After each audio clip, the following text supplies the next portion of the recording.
ஆன்மீக உலகமான கோலோகத்தில் ஒருமுறை கிருஷ்ணரின் நண்பரான ஸ்ரீதாமாவிற்கும் ராதைக்கும் இடையே ஒரு கடும் வாக்குவாதம் ஏற்பட்டது. கிருஷ்ணர் மீது ராதை வைத்திருக்கும் அன்பு அளவுக்கதிகமான உரிமை கலந்தது என்று கருதிய ஸ்ரீதாமா ராதையை ஒரு சாதாரண பெண்ணைப் போல நடந்து கொள்கிறாய் என்று சாடினார். இதனால் கோபமடைந்த ராதை ஸ்ரீதாமாவை ஒரு அசுரனாக பிறக்க சாபமிட்டார். பதிலுக்கு ஸ்ரீதாமா, நீ யாருக்காக இவ்வளவு பெருமை கொள்கிறாயோ அந்த கிருஷ்ணரை விட்டு பூலோகத்தில் 100 ஆண்டுகள் பிரிந்து வாழ்வாய் என்று ராதைக்கு சாபமிட்டார். இந்த சாபத்தின் விளைவாகவே பூலோகத்தில் கிருஷ்ணர் மதுராவிற்கு சென்ற பிறகு ராதை அவரை பிரிந்து 100 ஆண்டுகள் வாட வேண்டியிருந்தது.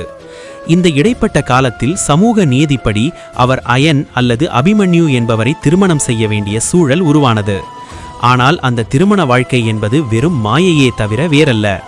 ராதையின் ஆன்மா எப்போதும் கிருஷ்ணருடனே இருந்தது. மேலும் அயன் என்பவர் முற்பிறவியில் செய்த தவத்தின் பயனாக ராதையை தன் வீட்டில் வைக்கும் பாக்கியத்தை பெற்றாரே தவிர அவருக்கும் ராதைக்கும் இடையே தாம்பத்திய உறவு என்பது கிடையாது. ராதையின் சாயா என்ற நிழலுருவம் மட்டுமே அங்கு இருந்ததாக புராணங்கள் விளக்குகின்றன.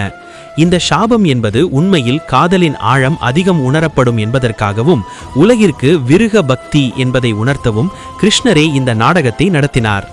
100 ஆண்டுகள் முடிந்த பிறகு அந்த சாபம் நீங்கி ராதை மீண்டும் கிருஷ்ணருடன் ஒன்றிணைந்தார். எனவே ராதையின் வேறு ஒருவருடனான திருமணம் என்பது வெறும் சாபத்தின் நிமித்தமாக ஏற்பட்ட ஒரு திரை மட்டுமே. அவளுடைய உண்மையான மனம் மற்றும் வாழ்வு எப்போதும் கிருஷ்ணருடன் மட்டுமே பிணைக்கப்பட்டிருந்தது என்பதுதான் இந்த தத்துவத்தின் சாரமாகும்.